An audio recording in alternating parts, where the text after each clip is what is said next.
I always thought the house on Maple Street would stay mine forever. I used to run my fingers along the chipped doorway and pretend the grooves belonged to me. Back then, before everything shifted, the rooms felt warm, almost alive. But the day Richard married Diane, the air changed. I felt it in the way she looked at me, like I was a reminder of something she wished he never had. Still, I tried to fit in. I tried to be the kind of son Richard wouldn't be ashamed of. "Don't sit there," Diane would say whenever I joined them on the couch. "Your shoes are dirty." Even when they weren't. I'd move without arguing, because fighting never worked. Evan and Lily never had to move.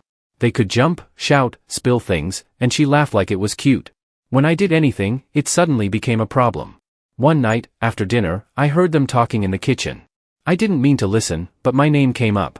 "We can't afford to carry him anymore," Richard said. His voice was low, almost annoyed. "Selling the house will cover the loan, and he's nearly grown. It's better to cut him off early." Diane sighed like she'd been waiting for that answer. "I told you this years ago. He drains you, Richard. You have 2 real kids now. They should come first." I felt the words hit my chest like someone knocking the wind out of me. Real kids. I wanted to walk in and scream, but I froze. Maybe I already knew they saw me that way, but hearing it out loud made something inside me crack. I walked upstairs quietly, pretending nothing happened, pretending I hadn't just heard my life being erased. The next morning I tried asking Richard about college forms, hoping he'd look at me the way he looked at Evan. He didn't. "Figure it out," he muttered. "I can't keep holding your hand." Diane stood behind him, arms crossed, smirking like she owned my future. Evan asked, "Are you leaving soon?" He sounded excited. Lily giggled and said, "Mom said we might get bigger rooms when you're gone." I didn't answer. I couldn't. My throat felt tight, and I didn't trust my voice. I went outside just to breathe, and even the porch felt different. Like the house had already decided it didn't want me. "I grew up here," I whispered to myself. "Why am I the one being pushed out?" The question burned, but no answer came. Houses don't talk. Families do, and mine had spoken clearly. Later that week, I tried again to talk to Richard. "Dad, can we just—" "Not now," he snapped. "Your timing is always terrible." Diane stepped between us. "Stop bothering him. You know he's stressed." I stared at her, wondering if she enjoyed seeing me shrink a little more each day. "I'm not bothering him," I said, though my voice shook. "You always are," she replied. That night, lying in my narrow bed, I stared at the ceiling and listened to the muffled laughter coming from their rooms. My own name had become something they said only when they wanted to blame me for something. I felt like an outsider living in a place I once loved. And then, somewhere between their laughter and my silence, I made myself a promise. They might throw me out. They might pretend I never mattered. But I would never let them break me again. If they wanted me gone, fine. One day they would regret pushing me out of the only home I had, and I would be strong enough to watch karma find them. I didn't know how or when it would happen, but I felt something waking up in me that night. It wasn't hate. It was clarity. I whispered to myself, "One day, I'll come back stronger than all of this." The room felt cold, but the promise warmed me in a way nothing else had in years.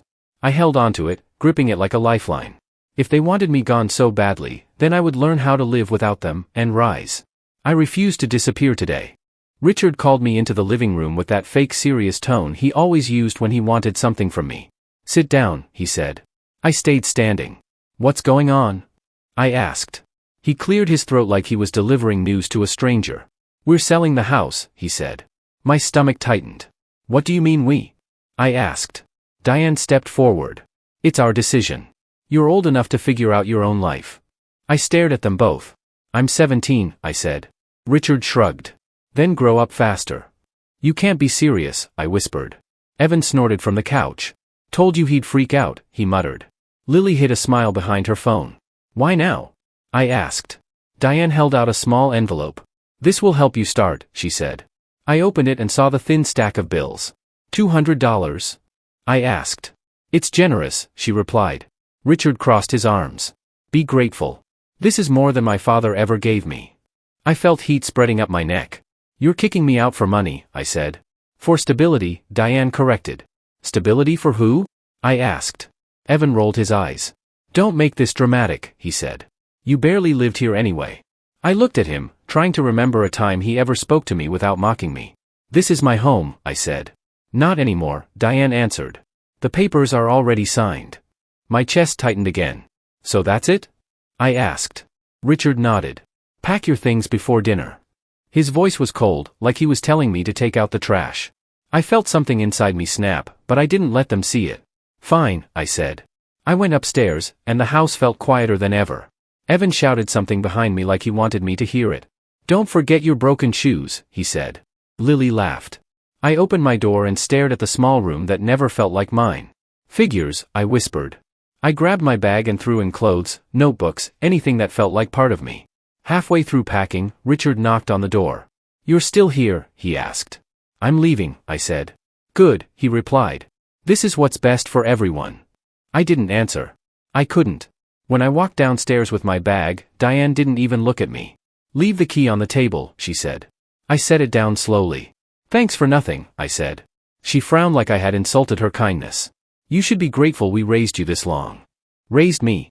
I repeated. "You barely spoke to me." She stepped closer. "Watch your tone." I held my breath. "I'm done watching anything," I said.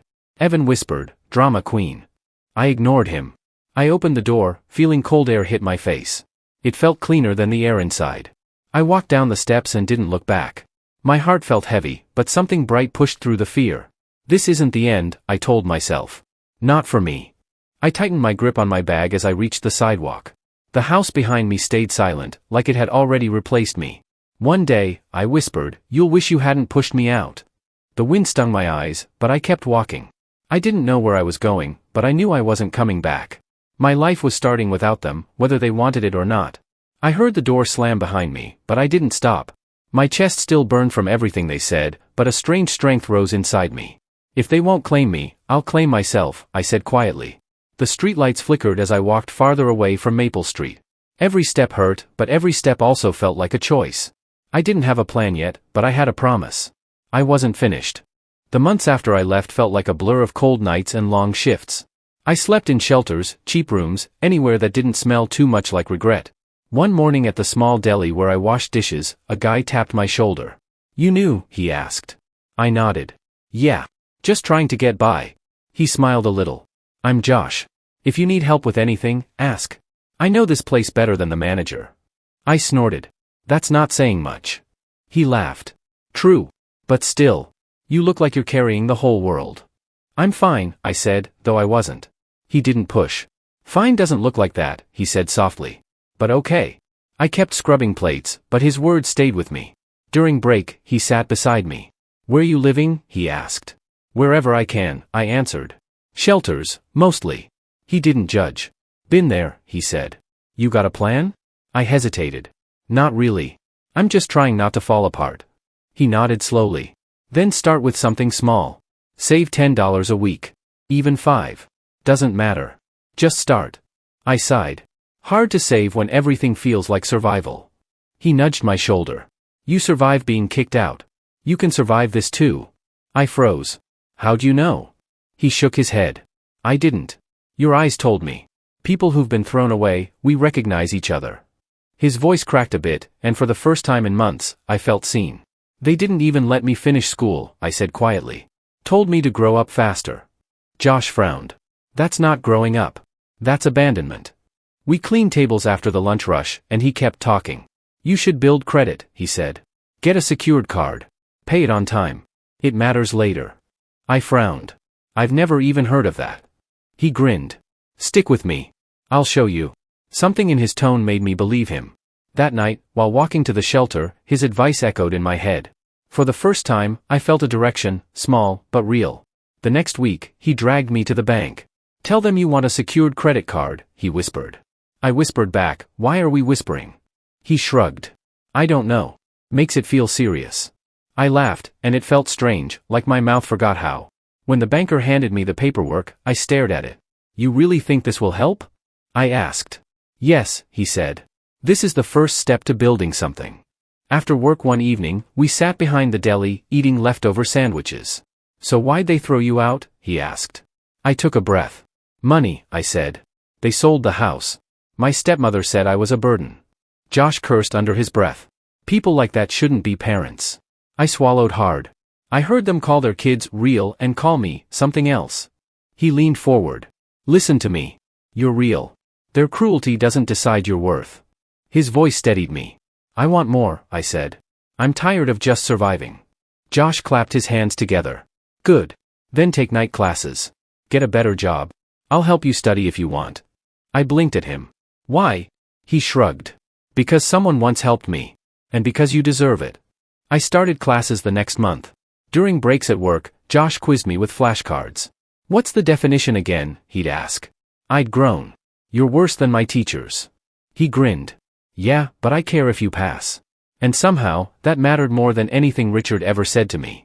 I worked mornings at the deli and evenings stocking shelves at a small store. I slept whenever I could, but I didn't complain. One night after class, I told Josh, I feel different. He nodded. That's growth. I shook my head. No, it's fire. I keep thinking about the night they pushed me out. It hurts, but it pushes me forward. He stared at me for a moment. Good. Use it. Pain can build you if you let it. As weeks turned to months, I stopped feeling like the world was trying to crush me. Instead, I felt myself rising, step by step, even if no one saw it yet. Years passed, but I felt every step of the climb. When I finally finished school, I looked at my certificate and whispered, I did this. Josh grinned and said, ready for the next round? I laughed. Yeah. I'm not done.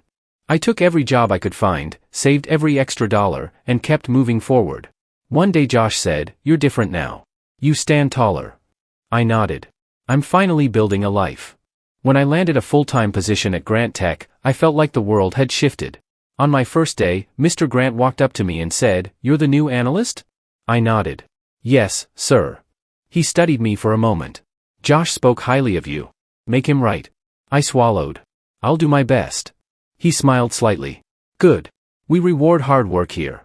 Weeks passed, and I threw myself into every task. One evening Mr. Grant called me into his office. Sit, he said.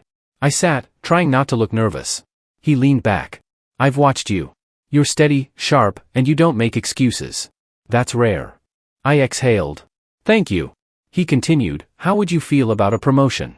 I froze. A promotion? He nodded. It comes with double your salary. I leaned forward. Sir, are you sure? He raised an eyebrow. Should I not be? I shook my head. No, I'm just grateful. He smiled. Then don't thank me. Earn it. I walked out of his office with my heart racing. Josh saw my face and laughed. What happened? Did he yell at you? I shook my head. No. He promoted me. Josh jumped. I knew it. Man, you're on your way. I smiled. For the first time, I feel like I'm winning. Josh patted my back. You're not just winning. You're changing. With the new salary, I finally moved into a small apartment. Josh helped me carry boxes. This place fits you, he said. It's quiet. Clean. Yours. I touched the wall and smiled. Mine, I whispered. He grinned. Feels good, doesn't it? I nodded. It feels like I'm finally not at the bottom anymore. Later that night, after Josh left, I sat on the floor and opened my laptop. For fun, I told myself, I'll check the housing market. I scrolled through pages, bored, until a familiar address stopped me. Maple Street. My childhood home. Listed for sale. My hand shook. No way, I whispered. I clicked the listing, and every picture felt like a ghost touching my skin. The doorway I used to lean against. The kitchen where Diane told me not to sit. The window I used to stare out of when I felt alone. Why is it for sale? I asked the empty room. I could almost hear my 17-year-old self asking the same question. I felt power surge through me, sharp, new, alive. They said I didn't deserve this house, I said. But maybe I do now. I closed my eyes and breathed deeply. The fear was still there, but the fire was stronger. For the first time in my life, the past didn't feel bigger than me. I felt ready to face it, ready to rise, ready to take back what was stolen. I opened my eyes and murmured, Josh needs to hear this. I grabbed my phone and called him. He answered half asleep. Why are you awake? He asked. I said, you won't believe what I found. He groaned. This better not be about coupons again. I laughed. No. My old house. It's for sale. Josh sat up. I heard his voice sharpen. Are you serious? I said, yes. It's right there. Pictures and all. He whistled. So what are you going to do? I took a breath. I don't know yet. But something's changing. Josh said, maybe this is your chance. I whispered, maybe it is. He asked, how do you feel? I paused. Like I'm stronger than the kid they threw out. Josh said, you are. And now you get to choose the next step. I looked at the screen again. I think I'm ready to face it. He laughed. Then do it. You've earned every win coming your way. I felt my chest steady. I scheduled the tour under a fake calm voice, but my hands shook the whole drive there. When I pulled up to the house, the agent waved at me. "You must be the buyer," she said. I swallowed hard. "Yeah. I'm just looking around." She smiled politely. "Let me know if you need anything. The sellers want a quick sale, so this could move fast." Quick sale. Of course they did. When she unlocked the door, the smell hit me first. Not the old scent I remembered, but something newer, emptier. "Take your time," she said. I nodded and stepped inside. The living room looked smaller than I remembered. "So, why are they selling?" I asked. She checked her tablet. "Financial strain. They're trying to offload it immediately." I almost laughed. Karma really didn't wait. I walked deeper inside. "Feels strange being here," I murmured. The agent tilted her head. "You grew up in a place like this?" I hesitated. "Something like that." She gave me a curious look but didn't pry. "If the house means something to you, you should move quickly. There have been inquiries." My chest tightened. "Yeah. I know." I ran my fingers along the old hallway wall. "Looks different," I said quietly. She smiled. "Most owners repaint. But structure's solid." I nodded. "It held together better than I did," I muttered. She blinked. "What was that?" I shook my head. "Nothing. Just talking to myself." When we reached my old bedroom, the air felt thick. "Do you have kids?" she asked casually. "No," I said. "Just history." She nodded. "Homes carry that." I stepped inside and whispered, "This room hated me." The agent raised an eyebrow. "What?" I forced a small laugh. "Bad childhood memories." She softened. "Houses don't choose who hurts us." I stared at the floor. "No. People do." We moved to the kitchen. My throat tightened at the sight of the counter where Diane used to tell me not to stand, not to sit, not to exist. "You okay?" the agent asked. "Yeah," I said. "Just thinking." She folded her arms. "Look, you seem connected to this place. If you want it, make an offer. It'll be accepted fast." I took a long breath. "How fast?" She shrugged. "Same day, most likely." My heart thudded. "Fine. Let's do it." She blinked. "Right now?" I nodded. "Right now." She pulled out her tablet. "All right then. What's your offer?" I gave a number, high enough to secure it, low enough to sting them. She tapped the screen. "Submitting now." I exhaled hard. Good. 20 minutes later, her phone buzzed. She looked at it, then at me. "Accepted." My chest tightened so suddenly I grabbed the counter. "Already?" She nodded. "They're desperate. Congratulations." I didn't smile. I couldn't. "Thanks," I whispered. When she left, I stayed behind, standing in the empty living room. The silence felt heavy but honest. I placed my hand on the wall, the same one I leaned on as a kid when I tried not to cry. "You're mine now," I whispered. "Not theirs. Never again theirs." My voice shook, but not from fear. From release. I walked slowly through each room, no agent, no fake smile, no forced calm. Just me and the shadows of who I used to be. "They don't own me anymore," I said. "They don't get to decide my worth." In the hallway, I stopped and closed my eyes. "I survived you," I told the house, though I was really talking to them. "And now I'm choosing you on my own terms." By the time I reached the front door, I felt something new in my chest, like victory, but heavier. "I'll make sure this place feels like mine," I said. "Not a prison. Not a reminder. A beginning." I stepped outside, locked the door behind me, and whispered, "No one will ever have that kind of power over me again." And for the first time, the words felt true. I started hearing things around town, small whispers that felt like pieces of a puzzle I never expected to see again. One coworker said, "Did you hear Richard lost his job?" I pretended not to react. "Richard who?" I asked. He shrugged. "Some guy who used to work at the plant. Big ego. Lost everything." I nodded slowly. "Rough," I said, but inside, something shifted. Later that week Josh said, "You're gonna think I'm joking, but Diane's business is tanking." I looked up. "You sure?" He nodded. "Saw her ranting online. Customers calling her products trash." I exhaled. She always acted like she was above everyone. Josh smirked. "Not anymore." A few days later, he caught me during lunch. "You won't believe this one," he said. I raised a brow. "Try me." He leaned in. "Evan dropped out of college. Something about stress." I bit back a laugh. "Stress? He made my life hell for fun." Josh nodded. "Well, life's making him repay it." Then he added, "And Lily? She got suspended. Again." I blinked. "Suspended? For what?" He shrugged. Fighting. Bad crowd. I shook my head.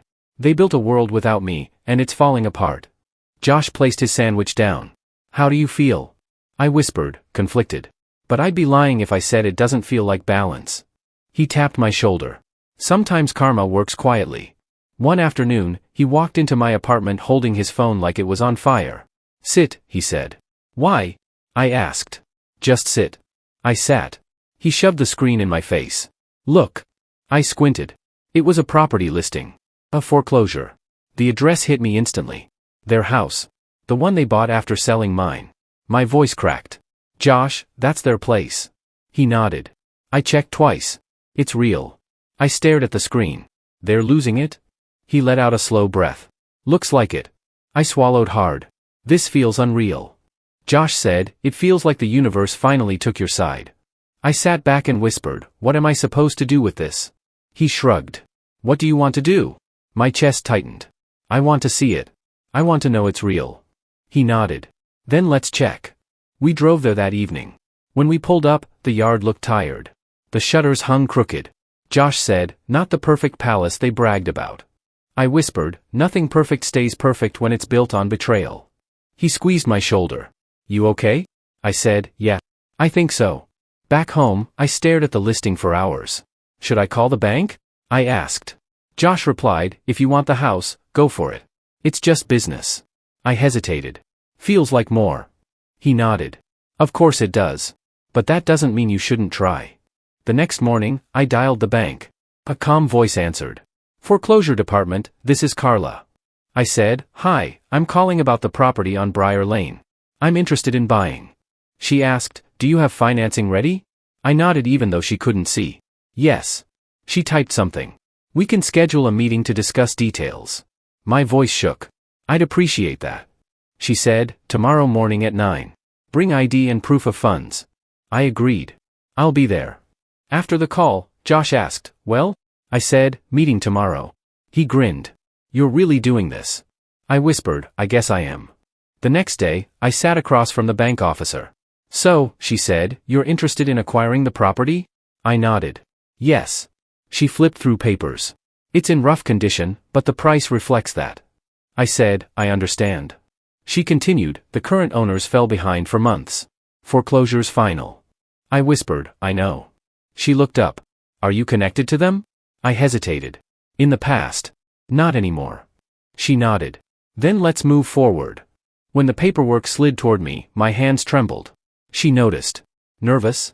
I whispered, no, just ready. She smiled. Then sign when you're ready. I signed. Josh met me outside. How'd it go? I said, it's happening. He grinned. Feels unreal? I nodded. Feels like everything finally turned my way. I stood on their porch, my porch now, and took one slow breath before knocking. My knuckles barely touched the wood when the door swung open. Richard stared at me like he'd seen a ghost. You, he said, voice cracking. I nodded. Yeah. Me. He blinked fast. What are you doing here? I held a folder under my arm. We need to talk. Diane appeared behind him, eyes wide. Why is he here? She whispered. I said, because this house isn't yours anymore. Evan walked in from the hallway and froze. No way, he muttered. Lily peeked from behind him. Is this real? Richard tried to straighten his posture. What kind of joke is this? I opened the folder and handed him the papers. It's not a joke. I bought the house. Legally. It belongs to me now. He snatched the papers and scanned them, his face draining of color. This can't be right. Diane grabbed the papers next. You bought our home? I shook my head. Your former home. Evan stepped forward. You think you're some kind of hero? I met his glare. No. Just someone who can read foreclosure notices. Lily whispered, Dad? Mom, is this really happening? Diane covered her mouth. How could this happen to us? Richard looked up at me. You planned this. I shrugged. I didn't plan your mistakes. I just responded to them. His voice sharpened. You can't force us out. I kept my tone steady. Legally, I can. And I am. You have 30 days to leave. Diane shook her head. We have nowhere to go. I said, you'll figure something out. You always expected me to. Evan growled, you're ruining our lives. I stared at him. You ruined your own lives. I'm just the one holding the paperwork. Lily stepped forward, tears gathering. Please, Can't you give us more time? My chest tightened, but I didn't fold. 30 days. That's already more than anyone ever gave me. Diane snapped, we gave you everything. I laughed once. $200 and a shove out the door? That's not everything. That's abandonment. Richard pointed at me. You're doing this out of revenge. I shook my head. If this were revenge, I wouldn't be giving you 30 days. I'm just ending something you started. Diane whispered, we're your family. I met her eyes. You stopped being that the night you sold my home. Evan muttered something under his breath, but I kept going. Look, I'm not here to scream or fight. I came to tell you calmly, you need to leave. Richard stepped closer. Please reconsider. We're struggling. I said, I know. And I'm sorry for that. But your struggle isn't mine to fix. Diane suddenly broke down. I can't believe this is happening. I said softly, believe it. Choices have consequences. Lily wiped her eyes. Did you hate us all this time? I hesitated. No. I just learned I had to protect myself because none of you would. Richard looked desperate now. We raised you. I met his gaze. You kept me alive. You didn't raise me. He tried again. We can work something out. I shook my head. There's nothing to work out. This is final. Silence filled the doorway. Diane sobbed. Evan punched the wall. Lily hugged herself tightly. Richard opened his mouth again, but I held up a hand. Enough. I said what I came to say. I stepped back. 30 days. Use them well. As I turned to leave, Diane screamed, you'll regret this. I didn't look back. Maybe, I said. But I regret staying silent more. I walked down the steps slowly, feeling the weight of the moment settle in my chest. Behind me, I heard them arguing, voices rising, blame flying. For once, none of it was aimed at me. It was theirs to carry now. At the gate, I stopped and whispered, this chapter is closed. Then I walked away, steady, sure, and free in a way I'd never been before. A month later, I unlocked the door to their former house and stepped inside. The place was silent, too silent. So this is it, I whispered. My voice echoed through the empty rooms. Dust curled along the floor, and abandoned nail marks showed where pictures once hung. I walked deeper. You're gone, I said softly, and I'm still standing. The truth felt strange. I didn't feel joy, and I didn't feel triumph. I felt lighter. Josh called me as I paced. You there? He asked. Yeah, I said. House is empty. He whistled. How's it feel? I leaned against the wall. Quiet. Not cruel. Just done. He paused. Closure? I nodded even though he couldn't see. Yeah. Closure. He asked, any regrets? I shook my head. No. I didn't do anything to them that they didn't already do to themselves. Josh said, you really did climb out. All the way out. I took a long breath. I'm trying to understand how I got here. I ended the call and walked through each room. In their old living room, I said, you threw me out without looking back. And now I'm the one standing here, unbroken. My fingertips brushed the wall. Funny how life works.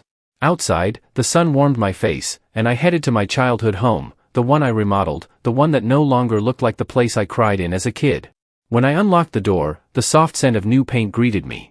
I did this, I whispered. With my own hands.